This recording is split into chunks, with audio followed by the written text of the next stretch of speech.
আসসালামু আলাইকুম সম্মানিত দিনী ভাই ও বোন আমার। আশা করি ভালো আছেন, সুস্থ আছেন। সম্মানিত দিনী ভাই ও বোন আমার, বাংলাদেশের জনগণকে নিয়ে খেলছে বাংলাদেশ সরকার। বাংলাদেশি অনুপ্রবেশকারীদের উল্টো করে ঝুলিয়ে শায়েস্তা করার হুমকি দিয়েছেন ভারতের স্বরাষ্ট্রমন্ত্রী অমিত শাহ। আর ইসলামটাকে নিয়ে খেলছে বাংলাদেশের নামধারী কিছু।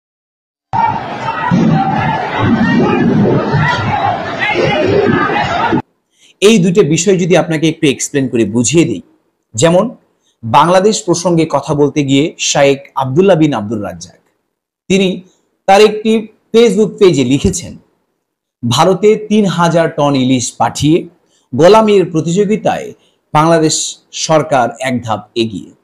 তার এই লেখার কারণটা কি? যদি আপনি কারণটা খুঁজতে চান তাহলে গতকালকের বিভিন্ন গণমাধ্যমের খবরগুলোর দিকে একটু নজর দিতে হবে। যেমন বাংলাদেশের গণমাধ্যমগুলো গতকালকে একটু নিউজ কাভার করেছে, সেটি হচ্ছে ভারতের একজন বিজেপি নেতা তিনি বলেছে বাংলাদেশ থেকে আসা ভারতীয় অনুপ্রবেশকারীদেরকে উল্টো করে ঝুলিয়ে পিটিয়ে শাস্তি প্রদান করা হবে।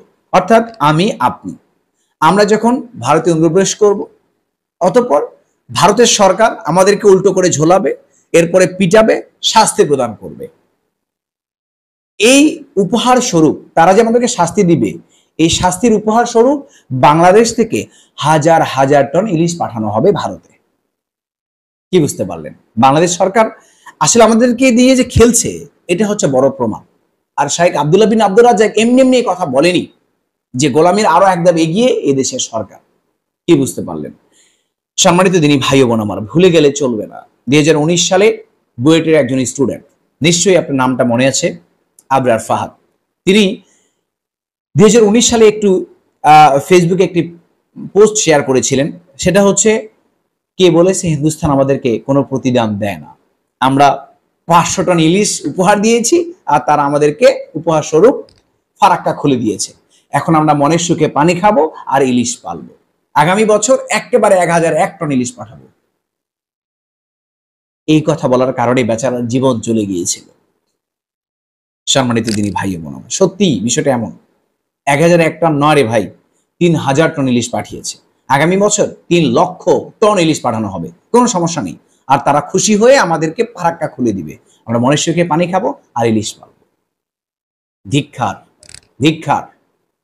মৎস্য অধিদপ্তরের উপদেষ্টা তিনি বলেছেন আমরা পারবো না ইলিশ পাঠাতে, আমাদের দেশের জনগণ খাবে। কি খাবে তারা? অবাক করা বিষয়, তাই না? যেখানে বাংলাদেশের মানুষ, সাধারণ মানুষ ইলিশ মাছ কিনবে তো অনেক অনেক দূরের কথা, চোখেও দেখে না, সেখানে উপহার স্বরূপ ভারত আমাদেরকে উল্টো করে ঝুলিয়ে পিটাবে, সেই ভারতকে খুশি হয়ে হাজার হাজার টন ইলিশ উপহার দেয় এদেশের সরকার। ক্ষমতা মারাত্মক একটা বিষয়। যদি কেউ একবার ক্ষমতায় বসে যায়, ক্ষমতা যদি খেলে একবার কেউ পেয়ে যায়, তাহলে সেটাকে ধরে রাখার জন্য যথাসাধ্য চেষ্টা করবে। মানুষকে মেরে হোক, পিটিয়ে হত্যা করে হোক, যেমন করে হোক, যে কোনো মূল্যে ক্ষমতায় থাকতেই হবে। এটা হচ্ছে ক্ষমতা। সম্মানিত দিনী ভাই বোন আমার, এ পর্যায়ে আমি বলি বাংলাদেশে ইসলামটাকে নিয়ে সাধারণ মুসলিম কিভাবে খেলছে।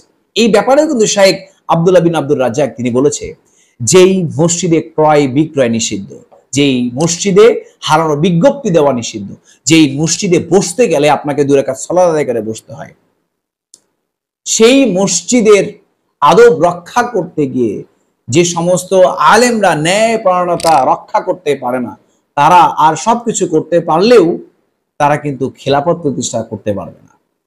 তাদের বিরুদ্ধে অনতিবিলম্বে ব্যবস্থা গ্রহণ করতে হবে, শাস্তি প্রদান করতে হবে এবং তাদেরকে সেখান থেকে ছাঁটাই করতে হবে। জি, এটা বাংলাদেশ সরকারের উচিত। আরে বাংলাদেশ সরকার এটা কিভাবে করবে ভাই? ও তো গোলামি করতেছে আরেকজনের। তারা কিভাবে সম্ভব, তারা কেমন করে করবে যে আমাদের তারা উপকার করবে, তারা বাইতুল মোকাররমের সেই খতিবকে তারা বাদ দিতে পারবে? এটা পসিবল নয়। এখানে আরো একটা যে দেখার বিষয়, এই মসজিদে উঁচু গলায় কথা বলাও নিষেধ।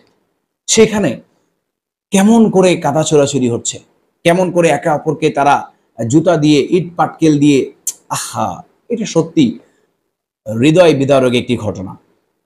কমসে কম আমরা যদি সেখানে এমন যদি হতো যে আমরা প্রকৃতি মুসলিম, আমরা আসলে এই মসজিদের আদবকে রক্ষা করতে চাই, আর কিছু না হলেও জুতার বাড়ি দুটো খেয়েছি, উচিত মসজিদের আদব রক্ষা করার জন্য হলো সেখান থেকে বের হয়ে চলে আসা।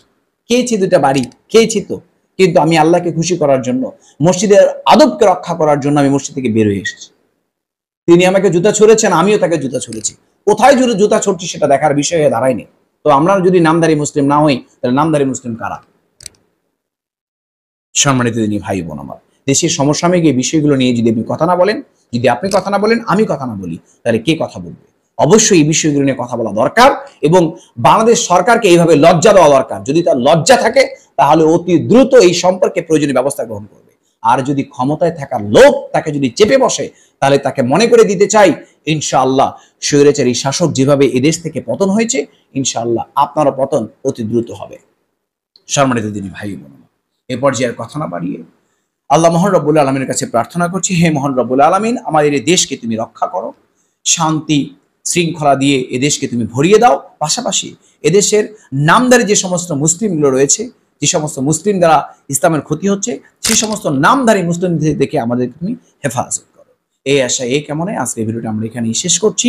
আবারও দেখা হবে ইসলামিক নতুন কোনো ভিডিওতে ইনশাআল্লাহ।